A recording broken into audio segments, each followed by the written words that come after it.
changes.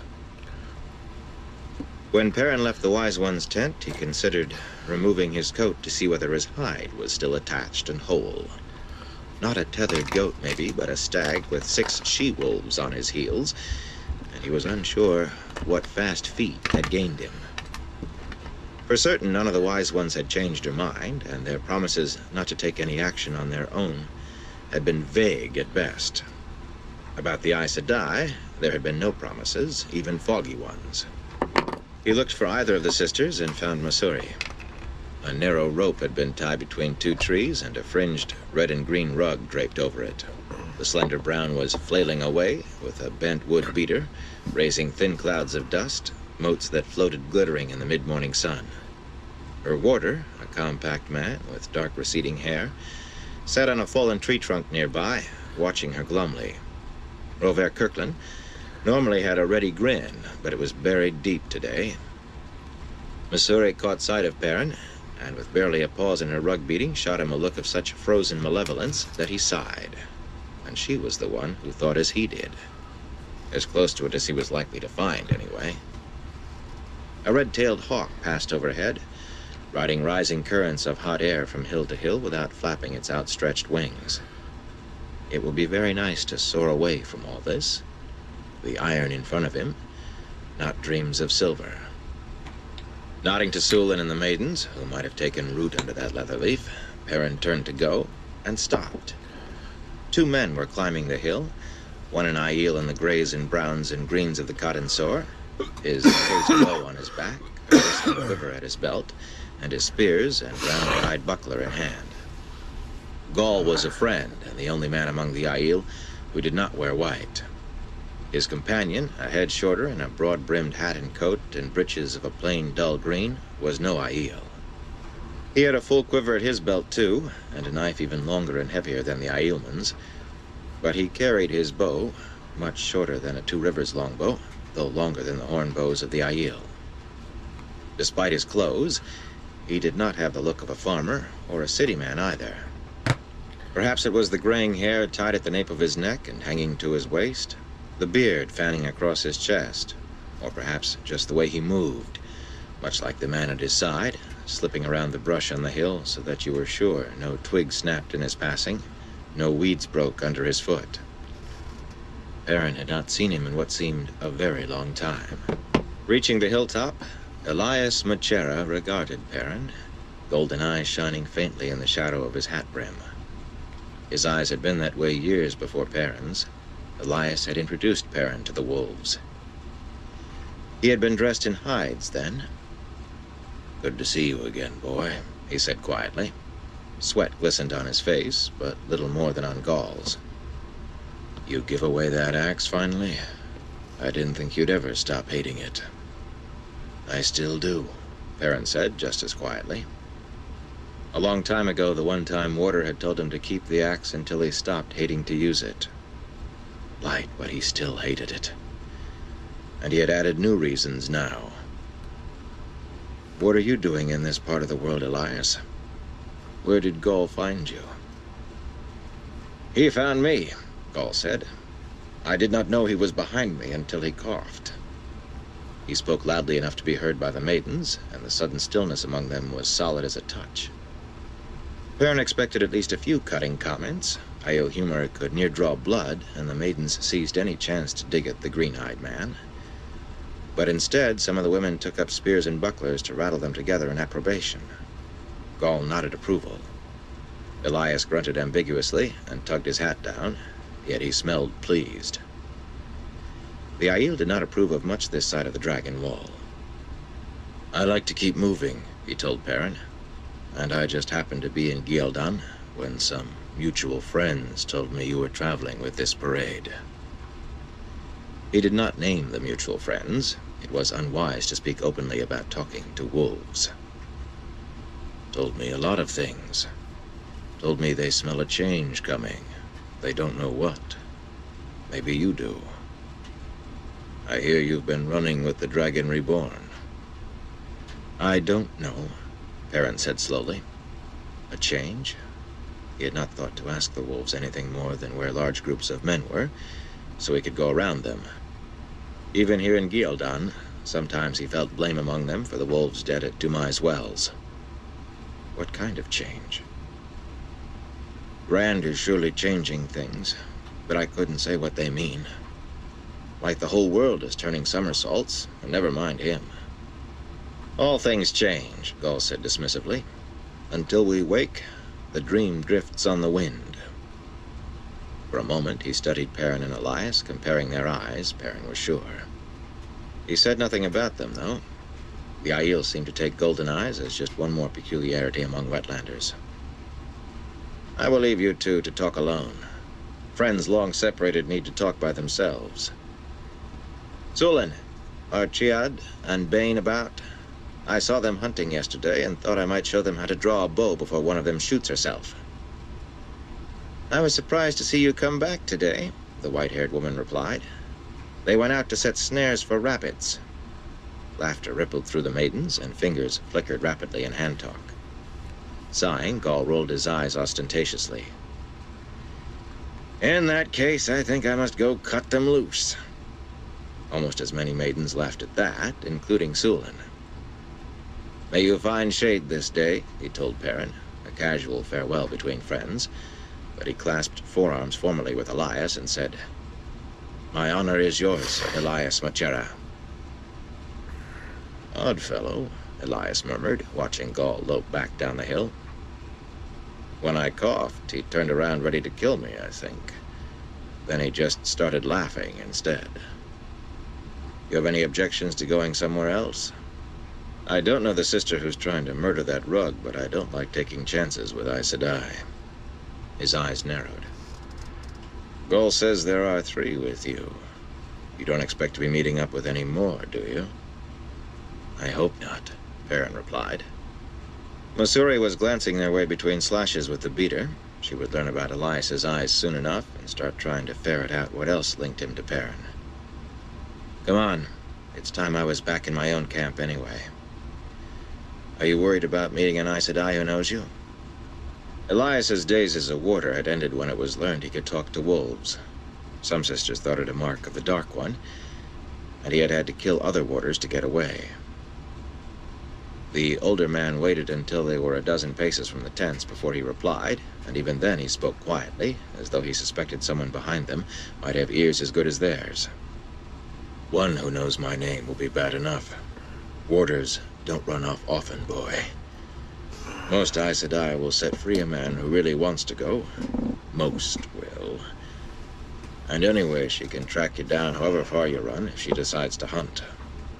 But any sister who finds a renegade will spend her idle moments making him wish he'd never been born. He shivered slightly. His smell was not fear, but anticipation of pain. Then she'll turn him over to his own Aes Sedai to drive the lesson home. A man's never quite the same after that. At the edge of the slope, he looked back.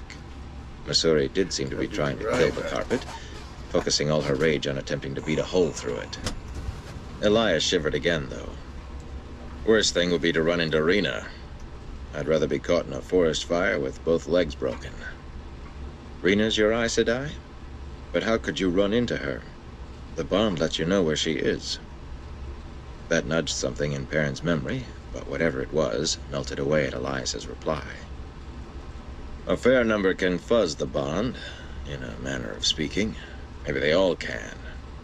You don't know much more than she's still alive, and I know that anyway, because I haven't gone crazy.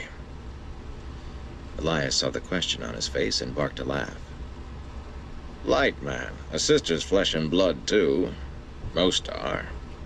Think about it. Would you want somebody inside your head while you cuddled up with a likely wench?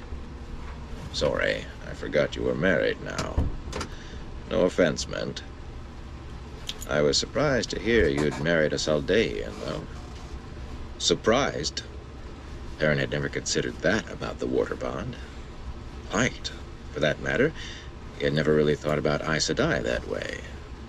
It seemed about as possible as a man talking to wolves. Why surprised? They started down through the trees on this side of the hill, not hurrying and making little noise. Perrin had always been a good hunter, accustomed to the forests.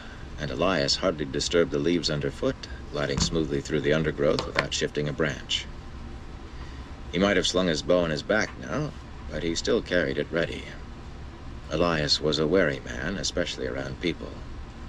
Why? Because you're a quiet sort, and I thought you'd marry somebody quiet, too. Though you know by now Saldeans aren't quiet. Except with strangers and outsiders. Set the sun on fire one minute, and the next, it's all blown away and forgotten. Make our felon look stolid and Damani downright dull. Elias grinned suddenly. I lived a year with a Saldean, once, and Muria shouted my ears off 5 days in the week, and maybe heaved the dishes at my head, too. Every time I thought about leaving, though, she'd want to make up, and I never seemed to get to the door. In the end, she left me, said I was too restrained for her taste. His rasping laugh was reminiscent, but he rubbed at a faint, age-faded scar along his jaw reminiscently, too. It looked to have been made by a knife. Bail's not like that. It sounded like being married to Nynaeve. Nynaeve with sore teeth. I don't mean she doesn't get angry now and then, he admitted reluctantly. But she doesn't shout and throw things. Well, she did not shout very often, and instead of flaring hot and vanishing, her anger started hot and dragged on till it turned cold. Elias glanced at him sideways. If I ever smelled a man trying to dodge hail, you've been giving her soft words all the time, haven't you?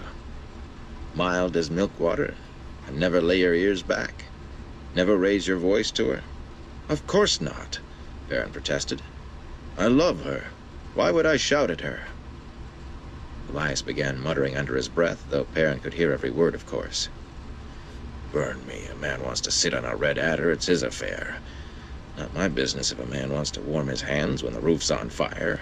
It's his life. Will he thank me? No, he bloody well won't. What are you going on about? Perrin demanded. Catching Elias's arm, he pulled him to a stop beneath a winterberry tree, its prickly leaves still mostly green. Little else nearby was, except for some struggling creepers. They had come less than halfway down the hill. Bail isn't a red adder or a roof on fire. Wait until you meet her before you start talking like you know her. Irritably, Elias raked fingers through his long beard. I know Saldeans, boy. That year wasn't the only time I've been there. I've only ever met about 5 Saldean women I'd call meek or even mild-mannered. No, she isn't an adder, but what she is a leopard, I'll wager. Don't growl, burn you. I'll bet my boots she'd smile to hear me say it. Perrin opened his mouth angrily, then closed it again. He'd not realized he was growling deep in his throat. Bail would smile at being called a leopard. You can't be saying she wants me to shout at her, Elias. Yes, I am. Most likely, anyway. Maybe she's the 6th. Maybe. Just hear me out. Most women, you raise your voice, and they go bugle-eyed or ice. And next thing you know, you're arguing about you being angry. Never mind what put the ember down your back in the first place.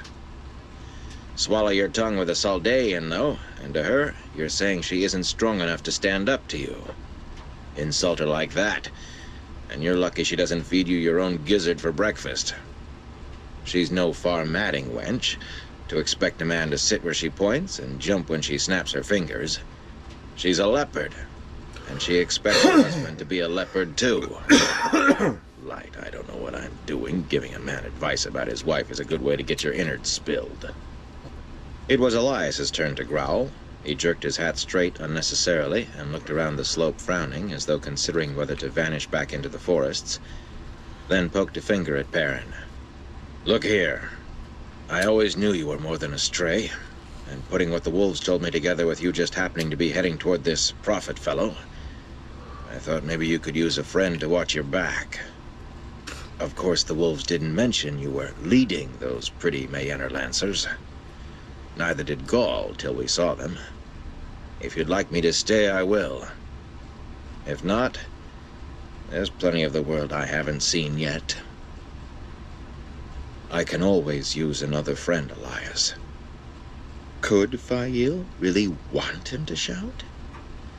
He'd always known he might hurt somebody if he was not careful, and he always tried to keep a tight rein on his temper.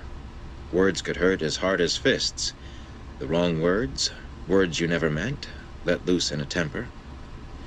It had to be impossible. It just stood to reason. No woman would stand for that, from her husband or any man. A bluefinch's call brought Perrin's head up, ears pricking. It was just at the edge of hearing, even for him. But a moment later, the trill was repeated closer, then again, nearer still. Elias cocked an eyebrow at him. He would know the call of a borderland bird. Perrin had learned it from some Shinarans, Masima among them, and taught the Two Rivers men. We have visitors coming, he told Elias. They came quickly. 4 riders at a fast canter, arriving before he and Elias reached the bottom of the hill. Berlain led the way, splashing across the stream with Anura and Galien close behind, and a woman in a pale, hooded dust cloak at her side. They swept right by the Mayenner camp without a glance, not drawing rein until they were in front of the red and white striped tent. Some of the Carrienan servants rushed to take bridles and hold stirrups, and Berlain and her companions were inside before the dust of their arrival settled. All in all, the arrival created quite a stir. A buzz rose among the Two Rivers men that Perrin could only call anticipatory. The inevitable gathering of Fail's young fools scratched their heads and stared at the tent, chattering excitedly among themselves. Grady and Neild watched the tent through the trees too, now and then leaning together to talk, though nobody was close enough to hear anything they said. Looks like your visitors are more than casual, Elias said quietly. Watch Galien. He could be trouble. You know him, Elias? I'd like you to stay, but if you think he might tell one of the sisters who you are... Perrin shrugged in resignation. I might be able to stop Seonid or Masuri. He thought he could. But I think Anura will do whatever she wants. And what did she really think about Masima? Oh, Bertin Galien doesn't know the likes of Elias Machera, Elias replied with a wry grin. More fools know Jack Fool than Jack Fool knows. I know him, though. He won't go against you or behind your back, but Berlain has the brains between them. She's kept Tyr out of Mayenne by playing the tyrants against the Ilianers since she was 16. Berlain knows how to maneuver. All Galien knows is attack. He's good at it, but he never sees anything else, and sometimes he doesn't stop to think. I'd figured that out about both of them, Perrin muttered. At least Berlain had brought a messenger from Alejandra. She would not have come rushing in that way with a new maid. The only question was why Alejandra's reply needed a messenger. I had best find out whether the news is good, Elias. Later we'll talk about what lies south. And you can meet Fail, he added before turning away. The pit of doom lies south, the other man called after him.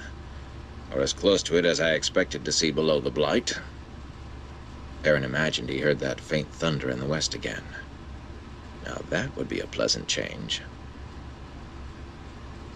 In the tent, Brianna was carrying a silver tray about with a bowl of rose-scented water and cloths for washing faces and hands, curtsying stiffly as she presented it. With even stiffer curtsies, Magden was offering a tray holding cups of wine punch, made with the last of the dried blueberries by the smell, while Linny folded the newcomer's dust. There seemed something odd as Fail and Berlain stood to either side of the new woman, and hovered behind them, all focused on her. Somewhere in her middle years, with a cap of green net gathering dark hair that fell almost to her waist, she might have been pretty if her nose had not been so long. And if she had not carried it so high.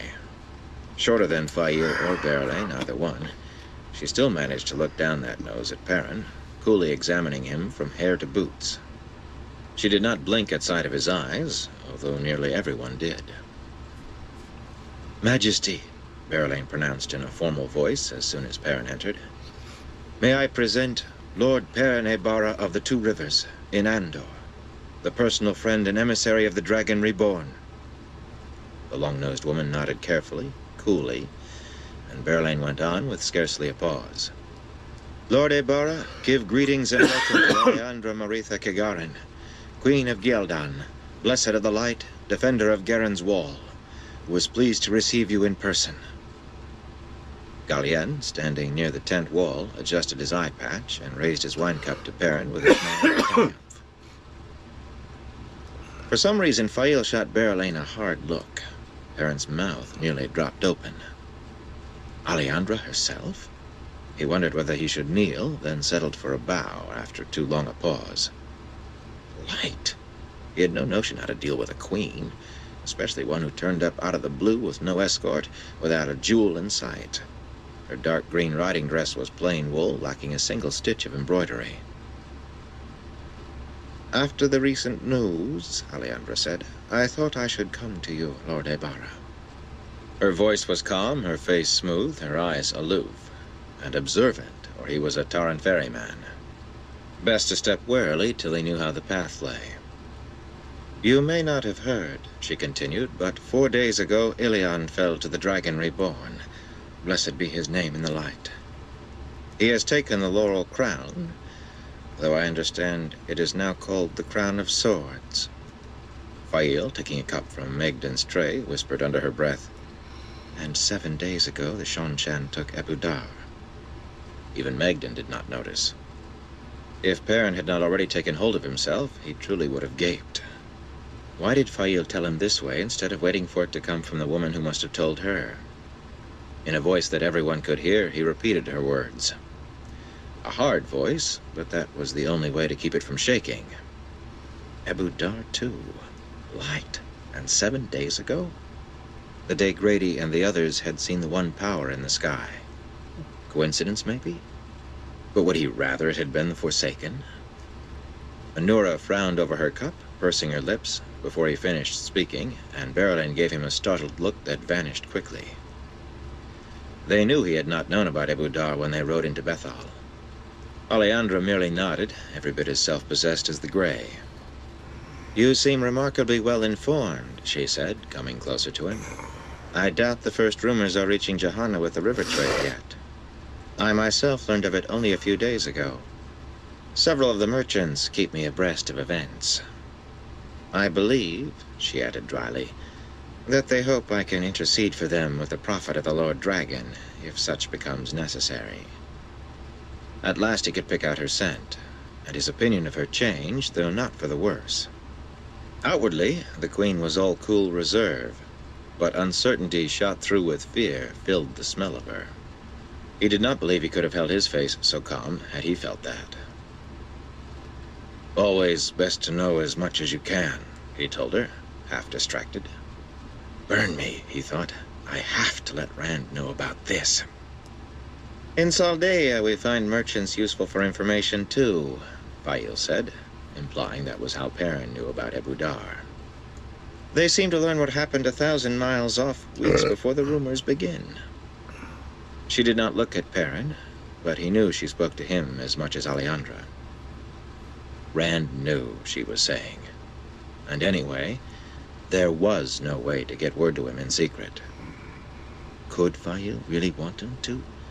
No, it was unthinkable. Blinking, he realized he had missed something Aleandra had said. Your pardon, Aleandra, he said politely. I was thinking about Rand, the Dragon Reborn. Of course it was unthinkable. Everyone stared at him, even Linny and Megdan and Brianna. Anura's eyes had gone wide, and Galien's mouth hung open. Then it hit him. He had just called the Queen by name. He took a cup from Megdan's tray, and she rose from her curtsy so quickly that she nearly knocked it from his hand. Waving her absently away, he wiped his damp hand on his coat. He had to concentrate here, not let his mind wander in 9 directions. No matter what Elias thought he knew, Fail would never... No! Concentrate! Aleandra recovered her equilibrium quickly. In truth, she had appeared the least surprised of anyone, and her scent never wavered.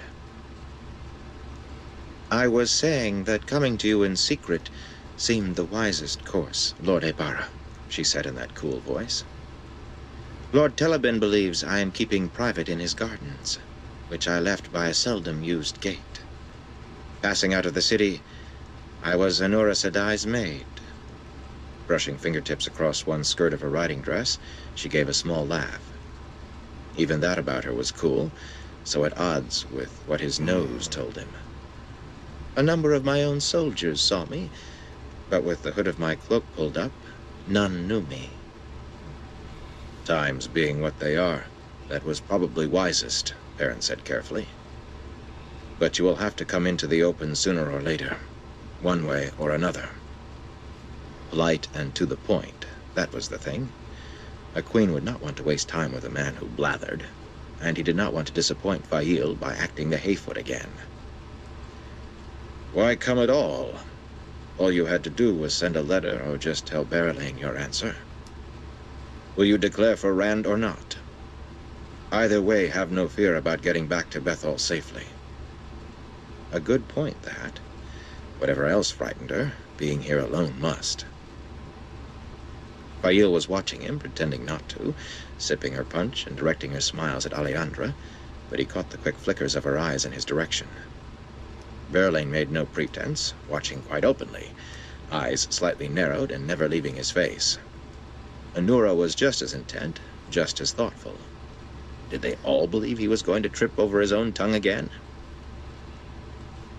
Instead of answering the important question, Alejandra said, "The first told me a great deal about you, Lord Ibarra, and about the Lord Dragon Reborn, blessed be his name in the light." That last sounded by rote, an addition she no longer had to think about. "I cannot see him before I make my decision, so I wished to see you, to take a measure of you. It's possible to tell much about a man by those he chooses to speak for him." Tilting her face down toward the cup in her hands, she peered at him through her lashes.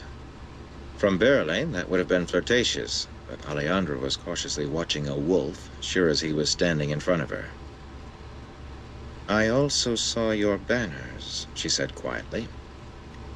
"The first did not mention them." Perrin scowled before he could stop himself. Berylane had told her a great deal about him? What had she said?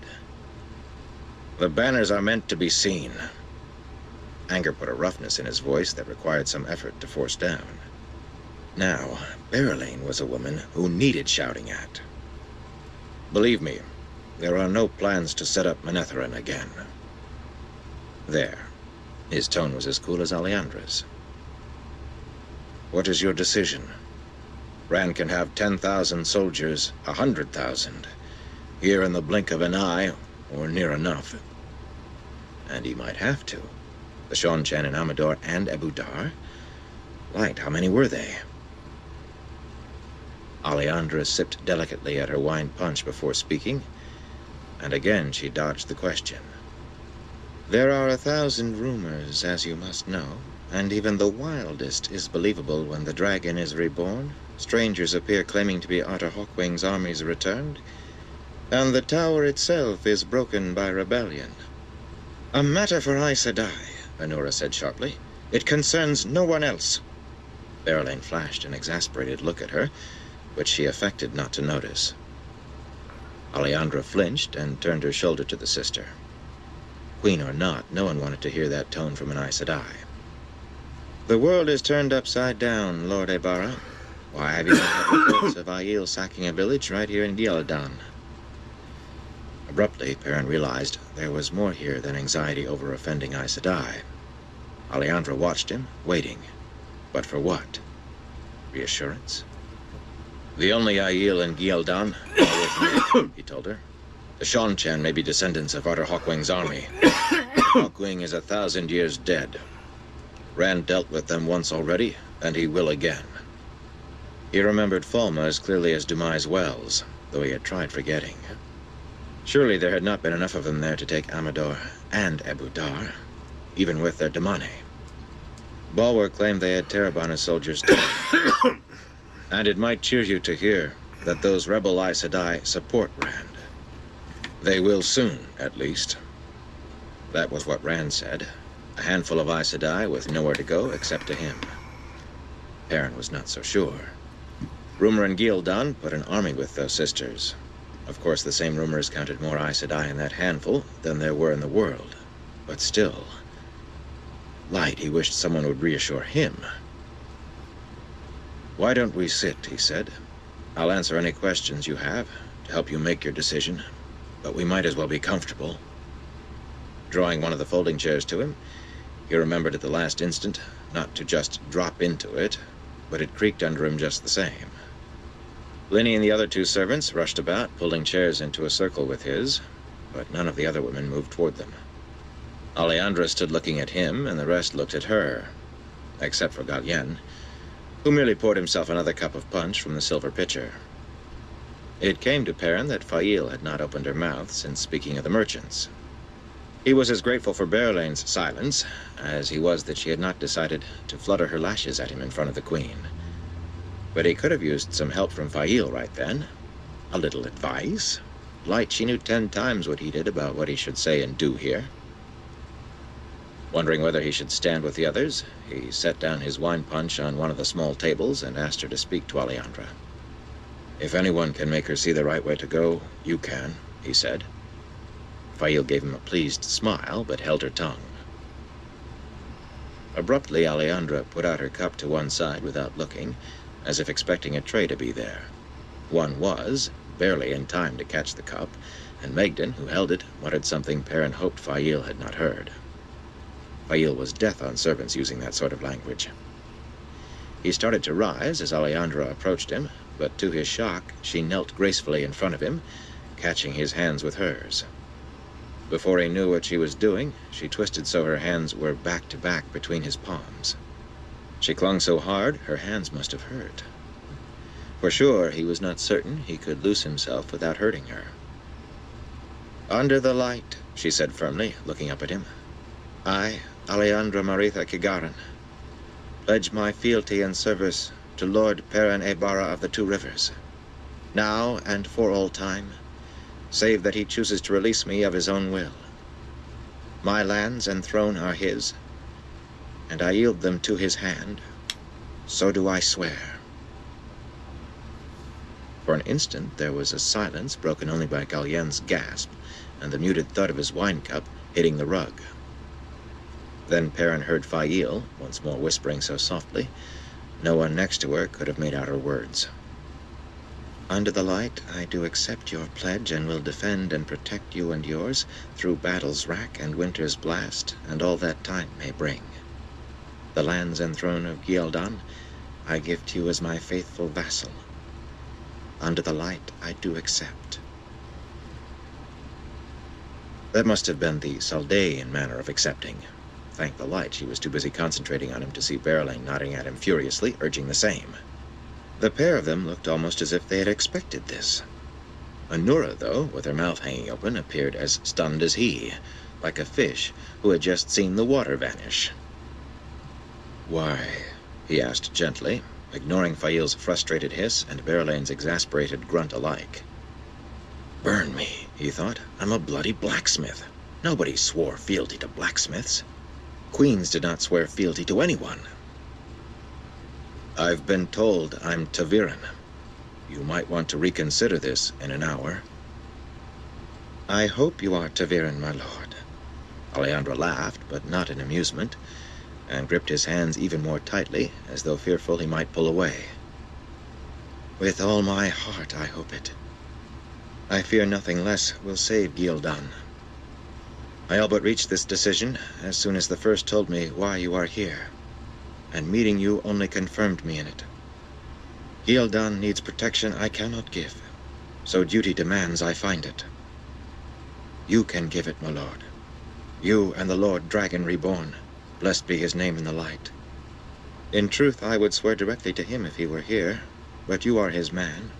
Swearing to you, I also swear to him." Drawing a deep breath, she forced out another word. "Please." She smelled desperate now, and her eyes shone with fear. Still he hesitated. This was everything Rand could want and more. But Perrin Ebara was just a blacksmith. He was. Could he still tell himself that if he did this thing? Alejandra stared up at him pleadingly. Did Taviran work on themselves, he wondered. Under the light, I, Perrin Ibarra, accept your pledge. His throat was dry by the time he finished the words Fail had whispered. Too late to stop and think. With a gasp of relief, Alejandra kissed his hands. Perrin did not think he had ever been so embarrassed in his life. Standing hurriedly, he drew her to her feet and realized he did not know what to do next. A proudly beaming Fail whispered no further hints. Berelaine smiled, too, relief so strong in her face she might have just been pulled from a fire. He was sure Anura would speak. I said I always had plenty to say, especially when it gave an opportunity to take charge. But the Grey Sister was holding out a wine cup for Megden to refill. Anura watched him with an unreadable expression, and for that matter, so did Megden. So much so that she continued tilting her pitcher until punch slopped over onto the Aes Sedai's wrist. At which Anura gave a start, staring at the cup in her hand as though she had forgotten it was there. Fail frowned, and Linny frowned even harder, and Megden scurried for a cloth to dry the sister's hand, all the while muttering under her breath again. Fail was going to have fits if she ever heard those mutters. Perrin knew he was taking too long. Alejandra licked her lips anxiously. She expected more, but what? Now that we're done here, I have to find the prophet next, he said, and winced. Too abrupt. He had no feel for dealing with nobles, much less queens. I suppose you'll want to get back to Bethel before anyone learns you're gone. The last I heard, Alejandra told him, the prophet of the Lord Dragon was in Abila. That's the largest town in Amadisia, perhaps 40 leagues south of here. In spite of himself, Perrin frowned, though he smoothed his brow quickly. So Bulwer had been right. Right in one thing did not mean right in all, but it might be worthwhile hearing what the man had to say about the White Cloaks and the Shonchan. How many Terrabonners? Fail glided to his side, laying a hand on his arm and directing a warm smile at Alejandra. You cannot mean to send her away now, my heart. Not when she has just arrived. Leave us to talk here out of the sun before she must face the ride back. I know you have important matters to see to. He managed not to stare, with a little effort. What could be more important than the Queen of Ghealdan? Certain sure, nothing anyone would let him lay hand to. Clearly, she wanted to talk with Alejandra without him. With luck, she would tell him why later. With luck, she would tell him all of it. Elias might think he knew Saldeans, but Perrin had learned on his own that only a fool tried to root out all of his wife's secrets, or let her know about those he had unearthed already. Leaving Alejandra should no doubt involve as much ceremony as meeting her, but he managed a credible leg and made his bow, asking her pardon for going off, and she curtsied deeply, murmuring that he honored her too much, and that was that. Except for jerking his head at Galien to follow him. He doubted that Fail would send him off and want that one to stay. What did she want to talk about alone? Outside, the one-eyed man gave Perrin a clap on the shoulder that would have staggered a smaller man. Burn me. I've never heard of the like. Now I can say I've seen a Taviran at work for true. What did you want with me? And what was he to say to that? Just then he heard shouting from the Mayenner camp, the sound of arguing, loud enough that 2 Rivers men stood to peer through the trees, though the side of the hill hid everything. First, let's see what all that is about, Perrin replied. That would give him time to think. About what to say to Galien, and other things. Fail waited a few moments after Perrin left before telling the servants that she and the others would see to themselves. Megden was so busy staring at Alejandra that Lini had to pluck at her sleeve before she moved. That would have to be handled later. Setting her cup down, Fail followed the 3 women to the door of the tent as if hurrying them, but she paused there. Perrin and Galien were striding off through the trees toward the Mayenner camp. Good. Most of Chuff Fail was squatting not far off. Catching Perilian's eye, she gestured low in front of her waist, where no one behind her could see. A quick circular motion followed by a clenched fist. Immediately the Tyrans and Kyrian broke apart in groups of 2 or 3 and spread out. Far less elaborate than Maidenhand talk, Chafail's signals sufficed. In moments, a scattered ring of her people had surrounded the tent, apparently at random, talking idly or playing at cat's cradle. But no one would come nearer than 20 paces without her receiving warning before they reached the threshold. It was Perrin who worried her most. She had expected something momentous as soon as Aleandra appeared in the flesh, if not what came, but he had been stunned by her vow. If he took it into his head to return, to take another stab at making Aleandra feel comfortable in her decision, oh, he did think with his heart when he should use his head, and with his head when he should use his heart. Guilt pricked her at the thought. "Peculiar servants you found by the side of the road," Berelaine said, in tones of mock sympathy at her side, and Fail gave a start. She had not heard the woman come up behind her.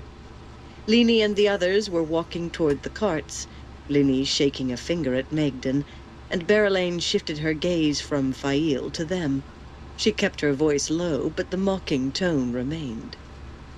"The oldest, at least, seems to know her duties instead of simply having heard about them, but Anura tells me the youngest is a wilder. Very weak, Anura says. Negligible, but wilders always cause problems. The others will carry tales about her if they know, and sooner or later she will run away. Wilders always do, I hear. That's what comes of picking up your maids, like stray dogs." "They suit me well enough," Fail replied coolly. Still, a long conversation with Lini was definitely needed. A wilder? Even if weak, that might prove useful. "I always thought you were fit for hiring servants." Berelaine blinked, uncertain what that meant, and Fail carefully did not let her satisfaction show. Turning away, she said, "Anura, will you make us private with a ward against listeners?" There seemed little chance that the Masuri would find any opportunity to eavesdrop using the power. She was waiting for the explosion when Perrin found out just how tightly the Wise Ones had that pair haltered. Yet the Wise Ones themselves might have learned. Fail was sure Adara and the others were wringing Cyanid and Masuri dry. The Grey Sister's beaded braids clicked softly as she nodded. "It is done, Lady Fail," she said, and Berelaine's lips compressed briefly. Quite satisfying. The temerity of making the presentations here in Fail's own tent. She deserved more than having someone step between her and her advisor, but it was satisfying. Childishly satisfying, Fail admitted, when she should be focused on the matter at hand. She almost bit her lip in aggravation. She did not doubt her husband's love, but she could not treat Berelaine as the woman deserved, and that forced her, against her will, to play a game with Perrin too often as the gaming board, and the prize, so Berelaine believed. If only Perrin did not sometimes behave as if he might be. Firmly she put all that out of her head. There was a wife's work to be done here, the practical side. Aleandra glanced thoughtfully at Anura when a ward was mentioned. She had to realize it meant serious talk. But what she said was, "Your husband is a formidable man, Lady Fail. I mean no offense when I say his bluff exterior belies a shrewd mind. With Amadisia on our doorstep, we in Gildan play Desdemar of necessity. But I do not think I have ever been danced so swiftly or so deftly to a decision as your lord did. The hint of a threat here, a frown there. A very formidable man."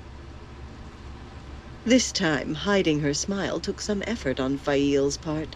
These Southlanders set a great store by the game of houses, and she did not think Aleandra would appreciate learning that Perrin simply said what he believed, too freely by half at times, and people with devious minds saw calculation in his honesty. "He spent some time in Kyrian," she said. Let Aleandra make of that what she would. "We can speak freely here, safe behind Anura Sedai's warding. It is plain you do not want to return to Bethal yet. Is your oath to Perrin and his to you not enough to tie him to you?" Some here in the south had peculiar ideas of what fealty entailed. Verlaine silently took a position to Fail's right, and a moment later Anura did the same on her left, so that Aleandra found herself confronted by all three. It surprised Fail that the Aes Sedai fell in with her plan without knowing what it was.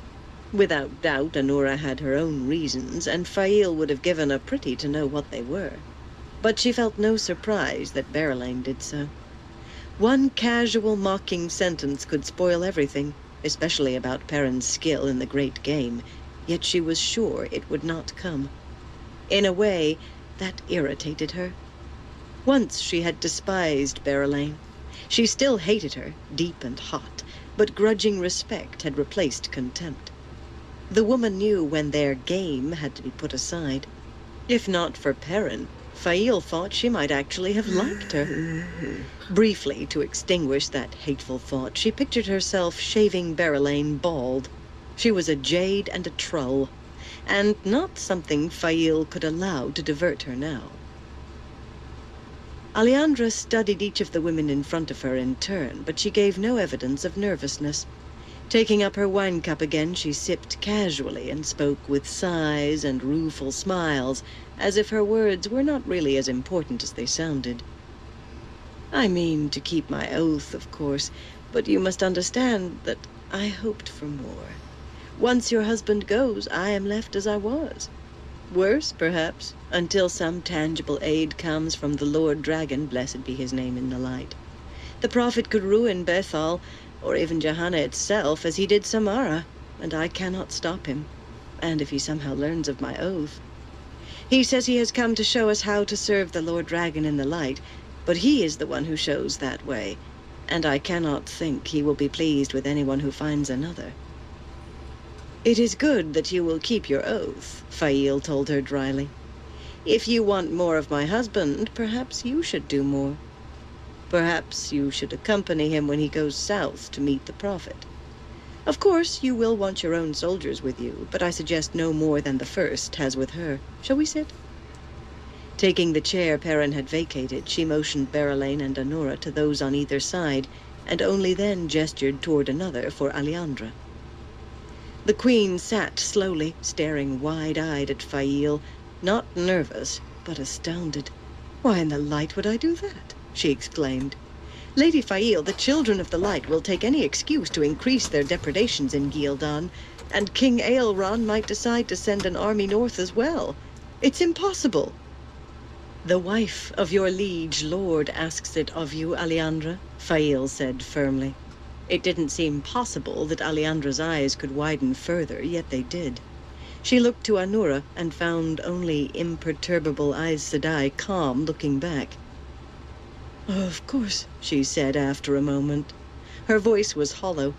Swallowing, she added, Of course I will do as you ask, my lady. Fail hid her relief behind a gracious nod of acceptance. She had expected Aleandra to balk. That Aleandra could swear fealty without realizing what that meant, that she felt it necessary to say that she intended to keep her oath, had only confirmed Fail's belief that the woman could not be left behind. By all accounts, Aleandra had dealt with Massima by yielding to him. Slowly, to be sure, with little other choice and only when she had to, yet submission could become a habit. Back in Bethal, with nothing visible changed, how soon before she would decide to hedge with a warning to Massima? She had felt the weight of her oath. Now Fail could lighten her burden. I am happy that you will be accompanying us, she said warmly, and truly she was. My husband does not forget those who render him service. One such service would be to write to your nobles, telling them that a man in the south has raised the banner of Manether and... Verlaine's head half jerked around in surprise, and Anura went so far as to blink. My lady, Aleandra said urgently, half of them will send word to the prophet as soon as they receive my letter. They are terrified of him, and the light alone knows what he might do. Just the response Fail had hoped for. Which is why you will write him also, saying that you have gathered a few soldiers to deal with this man personally. After all, the prophet of the Lord Dragon is too important to have to turn his attention to such a minor matter. Very good, Anura murmured. No one will know who is who. Berelaine laughed in delighted approval. Burn her. My lady, Aleandra breathed. I said that my Lord Perrin is formidable. May I add that his wife is every bit as formidable? Fail tried not to bask too visibly. Now she had to send word to her people in Bethel. In a way, she regretted that. Explaining to Perrin would have been more than difficult, but even he could not have kept his temper if she had kidnapped the Queen of Gildan. Most of the winged guards appeared to be gathered on the edge of their camp, surrounding 10 of their number on horseback. The absence of lances said the riders were scouts. The men afoot milled and pushed, trying to get closer. Perrin thought he heard thunder again, not so distant, but it only touched the edge of awareness. As he prepared to push his way through, Galien roared, "Make way, you mangy hounds!" Heads whipped around, and men wriggled sideways in the mass, opening a narrow path. Perrin wondered what would happen if he called the Two Rivers men mangy hounds. Probably earn him a punch in the nose. It might be worth a try. Norella and the other officers were with the scouts. So were 7 men afoot with their hands tied behind them and lead ropes around their necks, all shuffling their feet and hunching their shoulders and scowling defiance or fear or both. Their clothes were stiff with old filth, though some had been fine once. Strangely, they smelled heavily of wood smoke. For that matter, some of the mounted soldiers had soot on their faces, and 1 or 2 seemed to be nursing burns. Aram stood studying the prisoners, frowning slightly. Galien took a stance with his feet apart and fists on his hips, his one eye doing as good a job of glaring as most men's 2. "What happened?" he demanded. "My scouts are supposed to bring back information, not rag pickers." "I will let Ortiz report, my lord," Norella said. "He was there. Squadron Ortiz." A soldier in his middle years scrambled down from his saddle to bow, gauntleted hand pressed to heart. His helmet was plain, without the thin plumes and wings that were worked in the sides of officers' helmets. Beneath the rim, a livid burn stood out plainly on his face. The other cheek had a scar that pulled up the corner of his mouth. "My lord Galien, my lord Ibarra," he said in a gravelly voice. "We came on these turnip-eaters about 2 leagues to the west, my lords. Burning a farm, with the farm folk inside. A woman tried to get out a window and one of these scum bashed her head in. Knowing how Lord Ibarra feels, we put a stop to it. We were too late to save anybody, but we caught these 7. The rest got away." "People are often tempted to slide back into the shadow," one of the prisoners said suddenly. "They must be reminded of the cost." A tall, lean man with a stately air. His voice was smooth and educated, but his coat was as dirty as any of the others, and he had not shaved in 2 or 3 days. Prophet did not seem to approve of wasting time on things like razors. Or washing. With his hands bound and a rope around his neck, he glared at his captors without the least bit of fear. He was all supercilious defiance. "Your soldiers do not impress me," he said. "The prophet of the Lord Dragon, blessed be his name in the light, has destroyed greater armies by far than your tag end. You may kill us, but we will be avenged when the prophet spills your blood on the ground. None of you will survive us long. He will triumph in fire and in blood." He finished on a ringing tone, his back straight as an iron rod. Murmurs ran through the listening soldiers. They knew very well that Massima had destroyed larger armies than theirs. "Hang them," Perrin said. Again he heard that thunder. Having given the order, he made himself watch. Despite the murmurs, there was no lack of ready hands. Some of the prisoners began to weep as their lead ropes were thrown over tree limbs. A once fat man, whose wattles hung in folds, shouted that he repented, that he would serve any master they named. A bald-headed fellow, who looked as tough as Lamgwin, thrashed and screamed until the rope cut off his howls. Only the smooth-voiced man did not kick or fight, even when the noose drew tight on his neck. To the end, he glared defiance. "At least one of them knew how to die," Galien growled, as the last body went limp. He frowned at the men decorating the trees, as if regretting they had not put up more fight. If those people were serving the shadow, Aram began, then hesitated. Forgive me, Lord Perrin, but will the Lord Dragon approve of this? Perrin gave a start and stared at him, aghast. Light, Aram. You heard what they did. Rand would have put ropes on their necks himself. He thought Rand would have, hoped he would have. Rand was fixed on welding the nations together before the last battle, and he had done little counting of cost to do so. Men's heads jerked up as thunder pealed loud enough for all to hear, then closer, and again closer still. A wind gusted, fell, rose again, tugging Perrin's coat as it slashed this way and that. Lightning forked in a cloudless sky. In the Mayenner camp, horses whinnied and reared at their ties. Thunder tolled repeatedly, and lightning writhed in silver-blue snakes, and beneath the burning sun, rain fell, fat, scattered drops that splashed fountains of dust where they hit bare ground. Perrin wiped one from his cheek and peered at damp fingers in amazement. In moments, the storm was gone, thunder and lightning rolling on eastward. Thirsty ground absorbed the raindrops that had fallen, the sun baked as fiercely as ever, and only flickering lights in the sky and fading booms said that anything had happened. Soldiers stared at each other uncertainly. Galien pried his fingers from the hilt of his sword with an obvious effort. This can't be the Dark One's work, Aram said, and flinched. No one had ever seen a natural storm like that. It means the weather is changing, doesn't it, Lord Perrin? The weather is going to be right again? Perrin opened his mouth to tell the man not to call him that, but he closed it again with a sigh. I don't know, he said. What was it Gaul had said? Everything changes, Aram. He had just never thought that he would have to change, too. Chapter 11.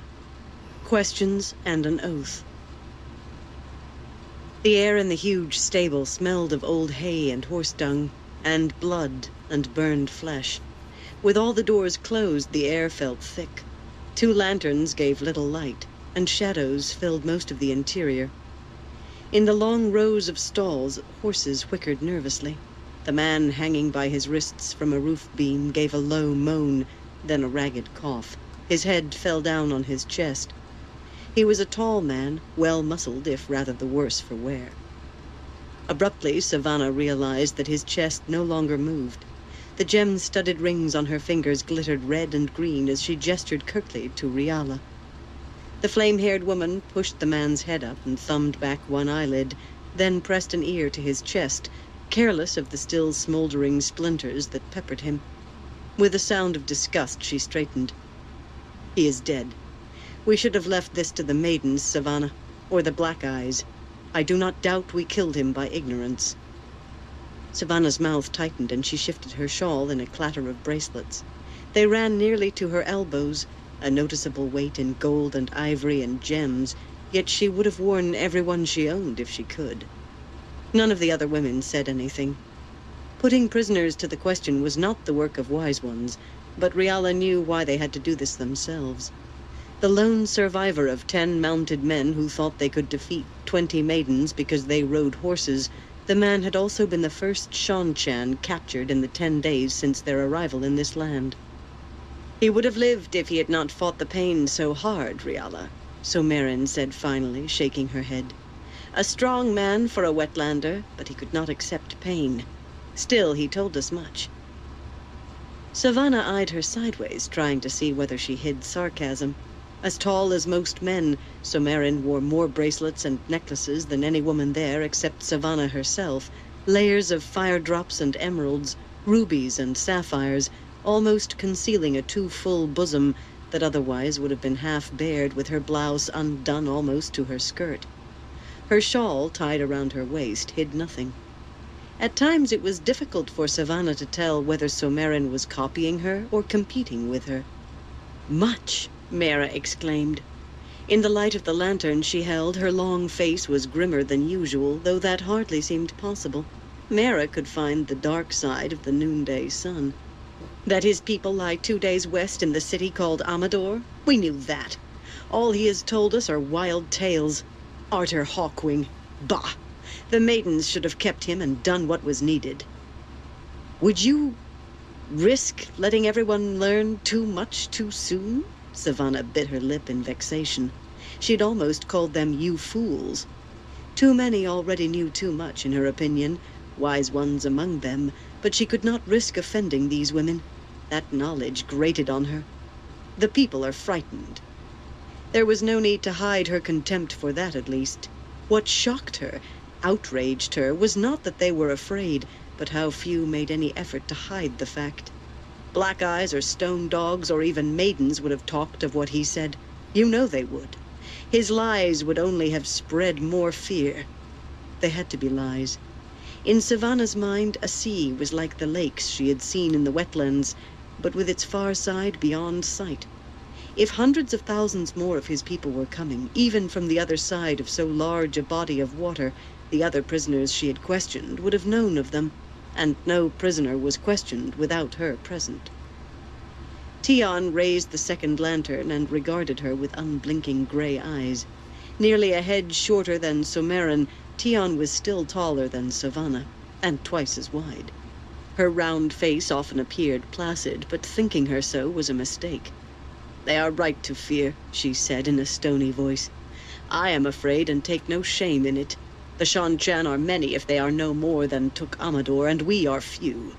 You have your sept around you, Savannah, but where is my sept? Your wetlander friend Kadar and his tame Aes Sedai sent us through his holes in the air to die. Where are the rest of the Shido?" Riala moved to stand defiantly beside Tion, and they were quickly drawn by Alaris, even now toying with her black hair to draw attention to it. Or perhaps it was to avoid meeting Savannah's eyes. After a moment, a scowling Mera added herself to the cluster, and then Modara.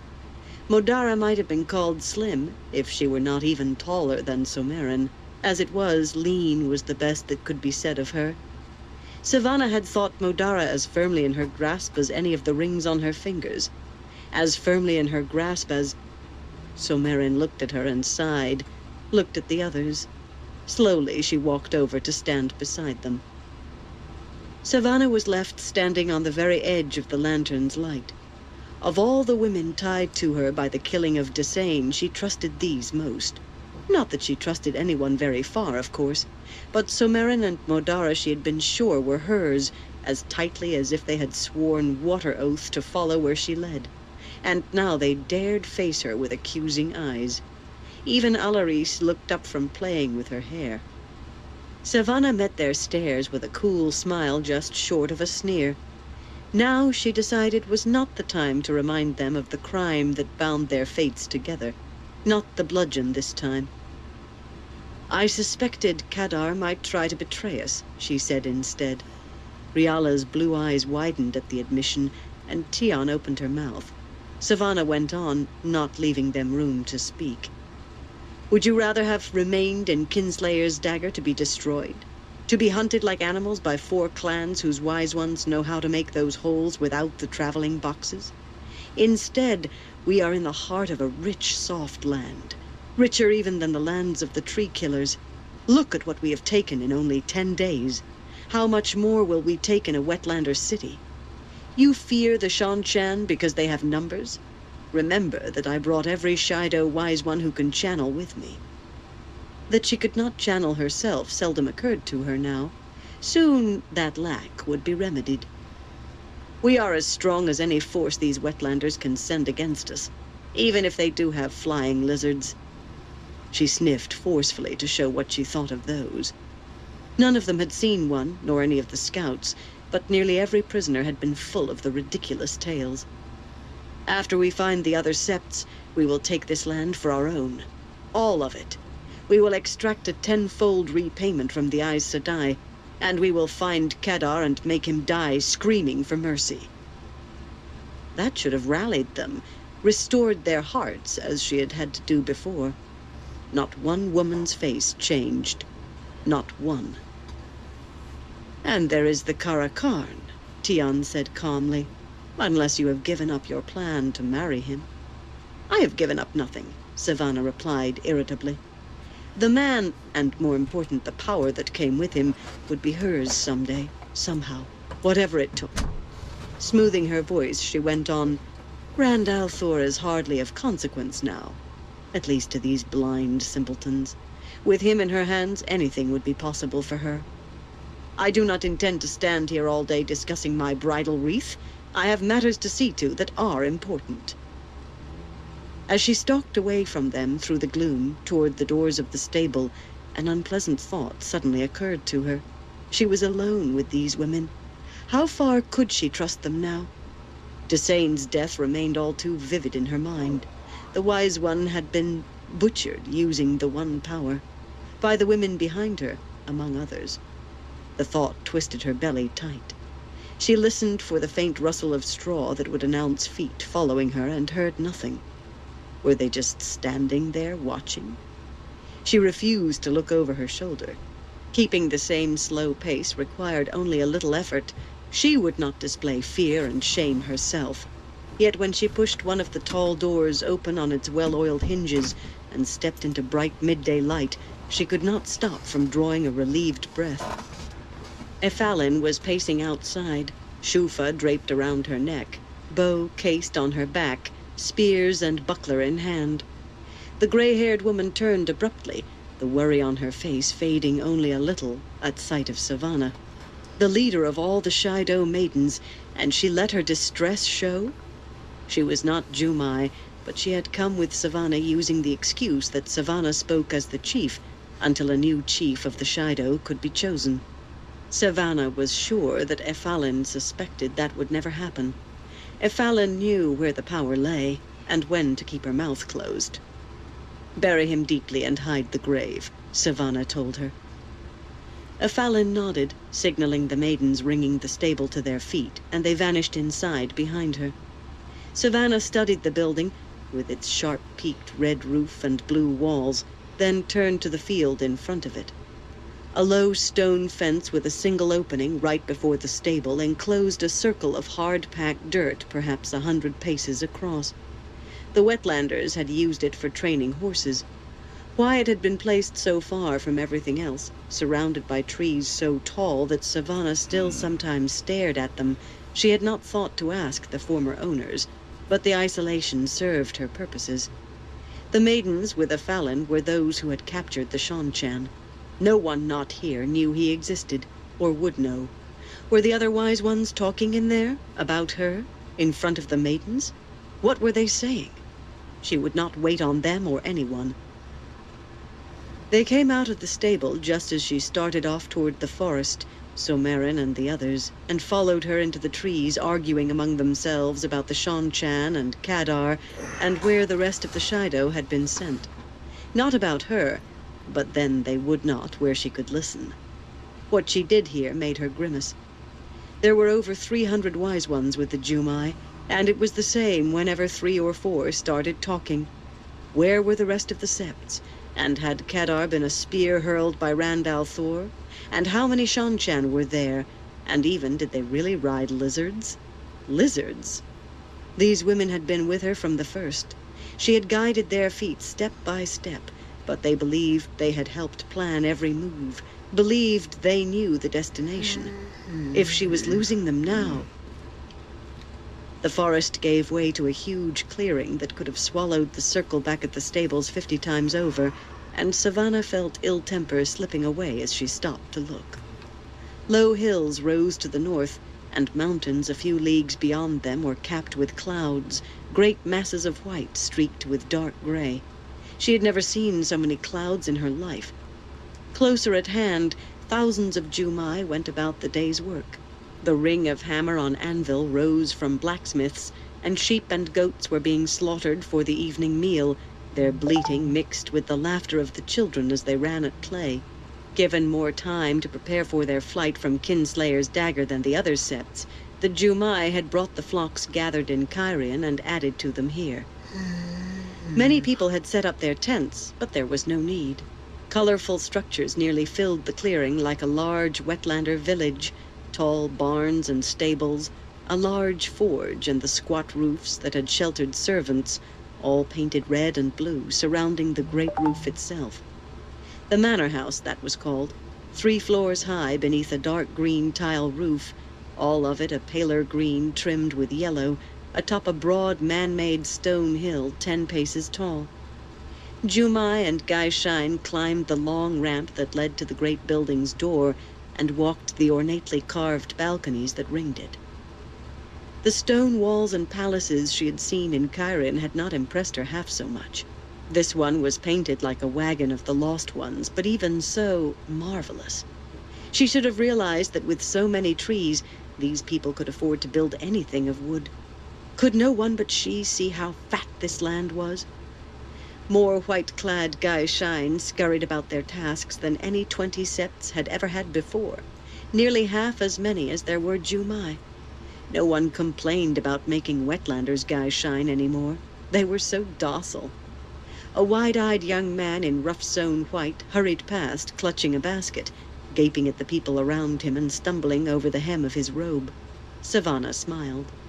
That one's father had called himself the lord of this place, and blustered that she and her people would be hunted down, by children of all things, for this outrage. Yet now he wore white and worked as hard as his son, as did his wife and his daughters and his other sons. The women had possessed many fine gems and beautiful silks, and Savannah had only taken the first pick for herself.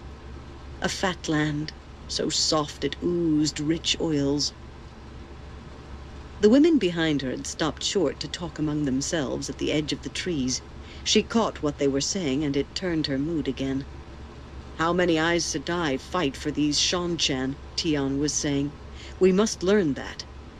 Somerin and Modara murmured agreement. "I do not think it matters," Riala put in. At least her contrariness extended to the others, too. "I do not think they will fight unless we attack them. Remember, they did nothing until we moved against them. Not even to defend themselves. And when they did," Mera said sourly, 23 of us died. And more than 10,000 Al-Gaid Siswai did not return either. Here we have little more than 1/3 of that number, even counting the brotherless." She soaked the last word in scorn. "That was Randall Thor's work," Savannah told them sharply. "Instead of thinking what he did against us, think what we can do when he is ours. When he is mine," she thought. The Aes Sedai had been able to take and hold him as long as they had, and she had something the Aes Sedai had not, else they would have used it. "Remember instead that we had the Aes Sedai beaten until he took their side. Aes Sedai are nothing." Once again, her effort to strengthen their hearts produced no visible effect. All they could remember was that the spears had been broken trying to capture Randall Thor, and they with them. Modara might have been staring into the grave of all her sept, and even Tion frowned uneasily, doubtless recalling that she too had run like a frightened goat. "Wise ones," a man's voice said behind Savannah, "I have been sent to ask for your judgment." Instantly every woman's face regained its equanimity. What she could not do, he had done with his very presence. No wise one would allow any but another wise one to see her out of countenance. Alaris stopped stroking her hair, which she had pulled over her shoulder. Plainly none of them recognized him. Savannah thought she did. He regarded them gravely, with green eyes much older than his smooth face. He had full lips, but there was a set to his mouth, as if he had forgotten how to smile. "I am Kinwin, of the Meridin, wise ones. The Jumai say we may not take our full share from this place because we are not Jumai, but it is because they will have less, since we are 2 for every Jumai Al-Gaid Siswai. The brotherless ask your judgment, wise ones." Now that they knew who he was, some could not hide their dislike of the men who had abandoned clan and sept to come to the Shido, rather than follow Randall Thor, a wetlander and no true Karakarn, as they thought. Tion's face merely went flat, but Riala's eyes flashed, and Mera teetered on the edge of a scowl. Only Modara showed concern, but then she would have tried to settle a dispute between tree killers. "These 6 wise ones will give judgment after hearing both sides," Savannah told Kinwin, with a graveness to match his. The other women looked at her, barely concealing their surprise that she intended to stand aside. It had been she who arranged for 10 times the number of Meriden to accompany the Jumai as went with any other sept. She really had suspected Kadar, if not of what he had done, and she had wanted as many spears around her as possible. Besides, they could always die in place of Jumai. She affected surprise at the others' surprise. "It would not be fair for me to take part, since my own sept is involved," she told them before turning back to the green-eyed man. "They will give fair judgment, Kinwin, and I am certain they will speak in favor of the Meriden." The other women gave her hard looks before Tion motioned abruptly for Kinwin to lead the way. He had to tear his eyes away from Savannah to comply. Wearing a faint smile, he had been staring at her, not Somerin. She watched them vanish into the mass of people moving about the manor grounds. For all their misliking the brotherless, and her making predictions to the man about their decision, the chances were they would decide that way. Either way, Kinwin would remember and tell the others of his so-called society. The Jumai were already in her belt pouch, but anything that tied the Meriden to her was welcome. Turning, Savannah strode back into the trees, though not toward the stable. Now that she was alone, she could see to something much more important than the brotherless. She checked what she had tucked into her skirt at the small of her back, where her shawl hid it. She would have felt if it slipped a hair, but she wanted to touch its smooth length with her fingertips. No wise one would dare think her less than they once she used that, perhaps today. And one day it would give her Randall Thor. After all, if Kadar had lied in one thing, maybe he had lied in others. Through a blur of tears, Galina Kazban glared at the wise one shielding her, as if there were any need for the slender woman's shield. Right then she could not have so much as embraced the source. Sitting cross-legged on the ground between 2 squatting maidens, Belinda adjusted her shawl and gave a thin smile, as if she knew Galina's thoughts. Her face was narrow and fox-like, and her hair and eyebrows had been bleached nearly white by the sun. Galina wished she had crushed her skull instead of merely slapping her. It had not been an attempt at escape, merely more frustration than she could bear. Her days began and ended with exhaustion, every day more than the last. She could not remember how long since they had stuffed her into that coarse black robe. The days ran together like an everlasting stream. A week, a month, maybe not that long, surely not more. She wished she had never touched Belinda. If the woman had not stuffed rags into her mouth to silence her sobbing, she would have begged to be allowed to carry rocks again, or move a pile of pebbles stone by stone, or any of the tortures they filled her hours with. Anything rather than this. Only Galina's head stuck out of the leather sack that hung suspended from the stout limb of an oak. Directly beneath the sack, coals glowed in a bronze brazier, a slow burn, heating the air inside the sack. She huddled in that sweltering heat, with her thumbs tied to her toes, sweat slicking her nakedness. Her hair clung damply to her face, and she panted, nostrils flaring for air when she was not sobbing. Even so, this would have been better than the endless, senseless, back-breaking labor they subjected her to, except for one thing. Before snugging the neck of the sack beneath her chin, Belinda had emptied a pouch of some fine powder over her, and as she had begun to sweat, it had begun to burn like pepper flung in the eyes. It seemed to coat her from the shoulders down, and oh, light it burned. That she called on the light measured her desperation, but they had not broken her for all their trying. She would get free, she would, and once she did, she would make these savages pay in blood, rivers of blood, oceans. She would have them all skinned alive. She would... Flinging back her head, she howled. The wadded rags in her mouth muffled the sound, but she howled, and she did not know whether it was a shriek of rage or a scream for mercy. When her howls died and her head fell forward, Belinda and the maidens were on their feet, and Savannah was with them. Galina attempted to stifle her sobbing in front of the golden-haired woman, but she could as soon have plucked the sun from the sky with her fingers. "Listen to her whine and snivel," Savannah sneered, coming to look up at her. Galena tried to put an equal contempt in her own stare. Savannah decked herself with enough jewelry for 10 women. She wore her blouse unlaced to nearly bare her bosom, except for all those mismatched necklaces, and breathed deep when men looked at her. Galena tried, but contempt was hard to manage, with tears rolling down her cheeks along with her sweat. She shook with weeping, making the sack sway. "This Datsang is tough as an old ewe," Belinda cackled.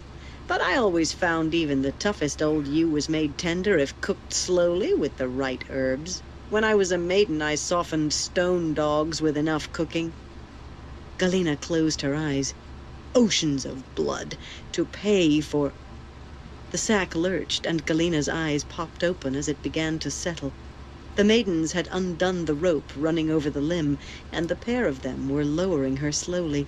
Frantically she thrashed about, trying to look down, and almost began sobbing anew with relief when she saw that the brazier had been moved aside.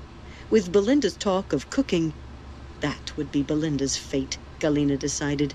Tied to a spit and turned over a fire until her juices dripped. That to begin. With a thud that made Galena grunt, the leather bag hit the ground and toppled over.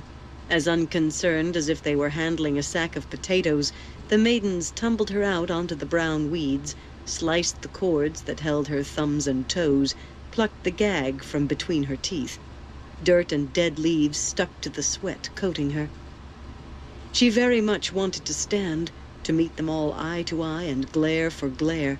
Instead, she rose only as far as hands and knees, then dug her fingers into the mulch of the forest floor, dug her toes in. Any further, and she would not be able to stop her hands from flying to soothe her red, flaming skin. Her sweat felt like the juice of ice peppers. All she could do was crouch there and quiver, try to work some moisture back into her mouth, and daydream of what she would do to these savages. "I believed you were stronger than this," Savannah said above her in thoughtful tones. "But perhaps Belinda is right. Perhaps you are soft enough now. If you swear to obey me, you can stop being Datsang. Perhaps you will not even have to be Gaishain. Will you swear to obey me in all things?" "Yes." The hoarse word flew from Galena's tongue without hesitation, though she had to swallow before speaking more. "I will obey you, I swear it." And so she would obey, until they gave the opening she needed. Was this all that had been necessary? An oath she would have made the first day? Savannah would learn what it was like to hang over hot coals. Oh, yes, she... "Then you will not object to swearing your oath on this," Savannah said, tossing something down in front of her. Galena's scalp crawled as she stared at it. A white rod like polished ivory, a foot long and no thicker than her wrist. Then she saw the flowing marks carved into the end toward her, numerals used in the Age of Legends. 111. She had thought it was the oath rod somehow stolen from the White Tower. That also was marked, but with the numeral 3, which some thought stood for the 3 oaths. Maybe this was not what it seemed. Maybe. Yet no hooded viper from the drowned lands coiled there could have frozen her so still. "A fine oath, Savannah. When did you intend to tell the rest of us?" That voice jerked Galena's head up. It could have pulled her eyes away from a hooded viper, too. Therava appeared among the trees, leading a dozen cold-faced wise ones. When they stopped behind her, confronting Savannah, every woman present except for the maidens had been there when Galena was sentenced to wear the black robe. A word from Therava, a short nod from Savannah, and the maidens departed swiftly. Sweat still oozed from Galena, but suddenly the air seemed cold. Savannah glanced at Belinda, who avoided her eye. Savannah's lip curled, half sneer, half snarl, and she planted fists on hips. Galena did not understand where she found the nerve, a woman who could not channel at all. Some of these women possessed not inconsiderable strength. No, she could not afford to think of them only as wilders if she was to escape and have her revenge. Therava and Somerin were stronger than any woman in the tower, and any of them could have been Aes Sedai easily. But Savannah faced them defiantly. "It seems you rendered justice quickly," she said in a voice dry as dust. "The matter was simple," Tian replied calmly. "The Meriden received the justice they deserved. And they were told they received it in spite of your attempt to sway us," Riala added with some heat. Savannah nearly did snarl at that. Tharava would not be diverted from her purpose, though. In one swift step she reached Galina, gripped a handful of her hair and jerked her up to her knees, bent her head back. Tharava was not the tallest of these women by at least a head, yet she loomed taller than most men, staring down with a hawk's eyes, driving away every thought of revenge or defiance. The white streaks touching her dark red hair only made her face more commanding. Galina's hands clenched into fists on her thighs, nails digging into her palms. Even the burning of her skin paled under that stare. She had daydreamed about breaking every one of these women, making them plead for death, laughing as she denied their begging. About everyone except Tharava. At night, Tharava filled her dreams, and all Galina could do was try to flee. The only escape was to wake screaming. Galina had broken strong men and strong women, but she stared up at Tharava wide-eyed and whined. "This one has no honor to shame." Tharava almost spat the words. "If you want her broken, Savannah, let me have her. When I am done, she will obey without the need for your friend Kedar's toy." Savannah spoke up heatedly, denying friendship with this Kedar, whoever he was, and Riala barked that Savannah had brought him to the others, and others began arguing about whether the binder would work any better than the traveling box. A small part of Galina's mind seized on mention of the traveling box. She had heard it spoken of before, longed to lay hands on it, if only for a moment. With a terangrial that enabled her to travel, however imperfectly it seemed to work, she would be able to... Even hope of escape could not stand against thoughts of what Tharava would do to her if the others decided to give in to the woman's request. When the hawk-eyed wise one loosed her hair to join the argument, Galina hurled herself at the rod, landing flat on her belly. Anything, even having to obey Savannah, was better than being handed over to Tharava. If she had not been shielded, she would have channeled to operate the rod herself. No sooner did her fingers close on the smooth rod than Tharava's foot came down on it hard, trapping her hands painfully against the ground. None of the wise ones so much as glanced at her where she lay writhing, trying futilely to pull free. She could not make herself pull too hard. Dimly she could recall making rulers pale with fear, but she did not dare disturb this woman's foot. "If she is to swear," Tharava said, staring hard at Savannah, "it should be to obey all of us here." The others nodded, some voicing agreement, all but Belinda, and she pursed her lips thoughtfully. Savannah stared back just as hard. "Very well," she acceded finally. "But me first among us. I am not only a wise one, I speak as the clan chief." Tharava smiled thinly. "So you do. 2 among us first, Savannah. You and I." Not a whisper of defiance faded from Savannah's face, but she nodded. Grudgingly. Only then did Tharava move her foot.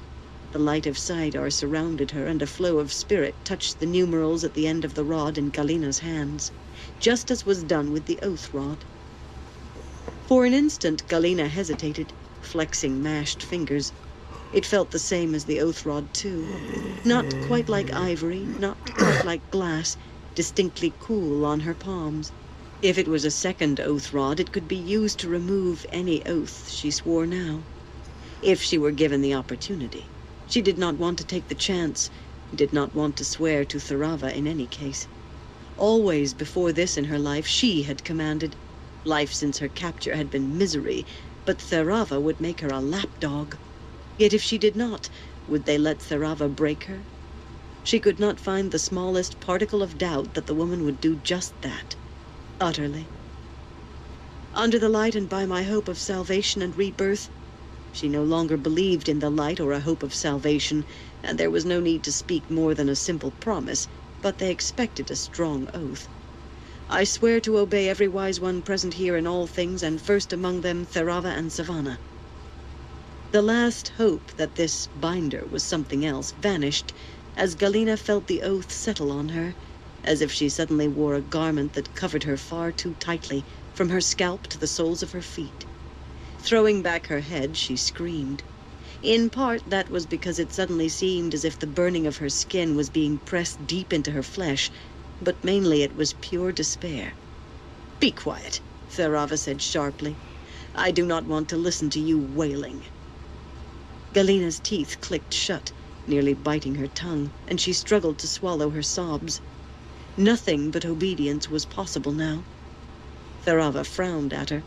"Let us see if this truly works," she muttered, bending closer. "Have you planned violence against any wise one here? Answer truthfully and ask to be punished if you have. The penalty for violence against a wise one," she added like an afterthought, "can be to be killed like an animal."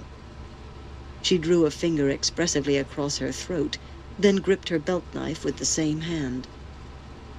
Gulping air in horrified panic, Galena shied back from the woman. She could not take her eyes away from Tharava's, though, and she could not stop the words that chattered through her teeth. "I did against all of you. Please punish me for it." Would they kill her now? After all of this, was she to die here?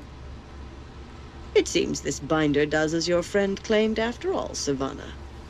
Plucking the rod from Galena's limp hands, Tharava tucked it behind her belt as she straightened. "It also seems that you will wear white after all, Galena Kazban." For some reason, she gave a pleased smile at that. But she issued other commands, too. "You will behave meekly as a Gaishain should.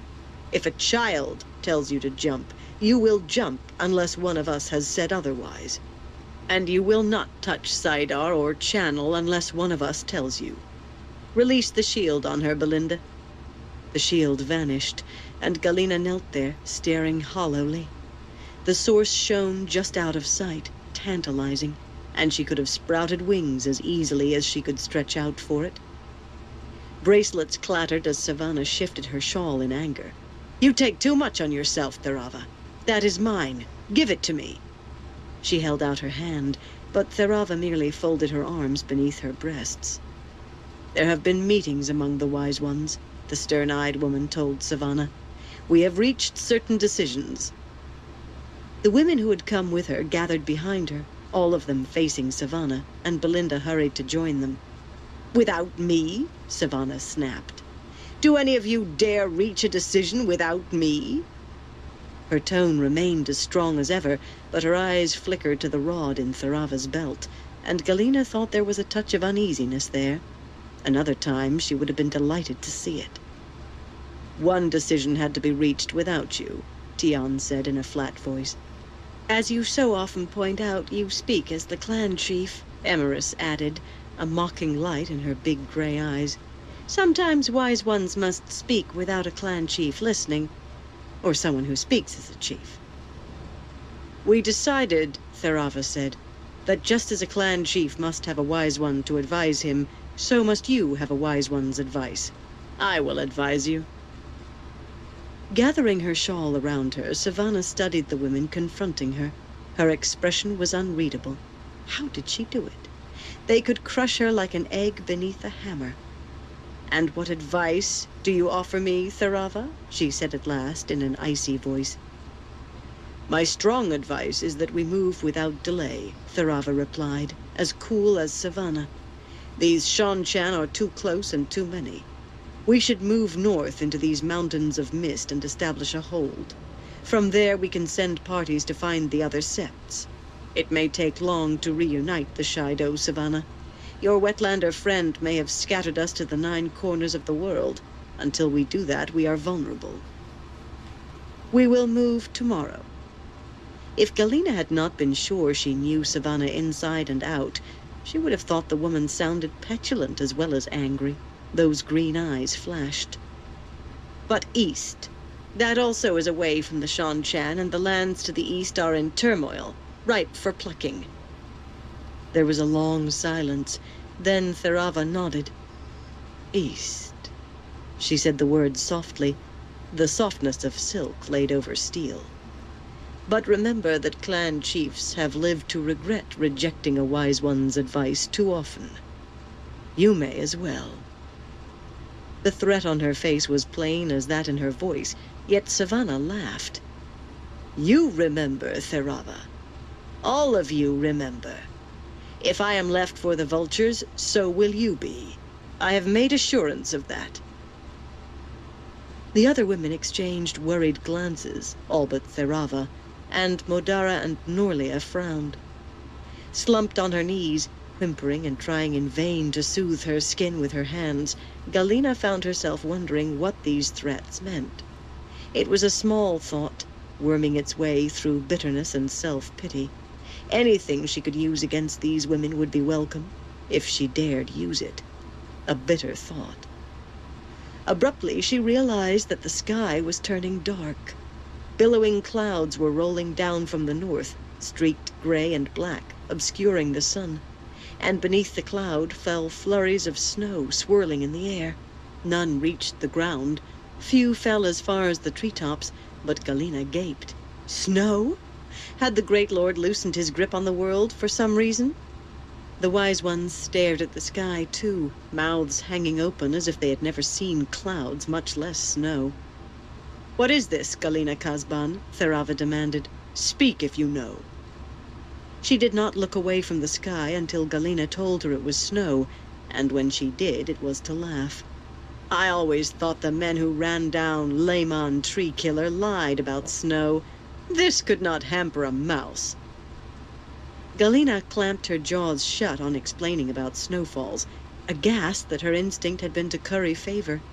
Aghast as well at the small pang of pleasure that keeping the information back gave. I am the highest of the Red Aja, she reminded herself. I sit on the Supreme Council of the Black Aja. They sounded like lies. This was not fair. If we are done here, Savannah said, I will take the Gaishine back to the Great Roof and see her put in white. You can remain and stare at the snow if you wish. Her tone was so smooth, like butter in the tub, that no one would have thought her at Daggers' points only moments earlier. She looped her shawl over her elbows and adjusted some of her necklaces. Nothing in the world concerned her more. We will take care of the Gaishine, Therava told her just as smoothly. Since you speak as the chief, you have a long day and most of the night ahead of you if we are to move tomorrow. For an instant, Savannah's eyes flashed again, but Therava merely snapped her fingers and gestured sharply at Galina before turning to go. Come with me, she said, and stop pouting. Head down, Galina scrambled to her feet and scurried after Therava and the other women who could channel. Pouting? She might have been scowling, but never pouting. Her thoughts scrabbled like rats in a cage, finding no hope of escape. There had to be one. There had to be. One thought that surfaced in the middle of that turmoil almost made her begin weeping again. Were Gaishine robes softer than the scratchy black wool she had been forced to wear so far? There had to be a way out. A hasty glance back through the trees showed Savannah still standing there, glaring after them. Overhead the clouds swirled, and the falling snow melted like Galina's hopes. 12. New alliances. Grandal wished there had been even a simple transcriber among the things she had removed from Ilion after Summon's death. This age was frightful usually, primitive and uncomfortable. Still, some of it suited her. In a large bamboo cage at the far end of the room, 100 brightly plumaged birds sang melodiously, almost as beautiful in their multicolored flitting as her two pets in transparent robes, who waited on either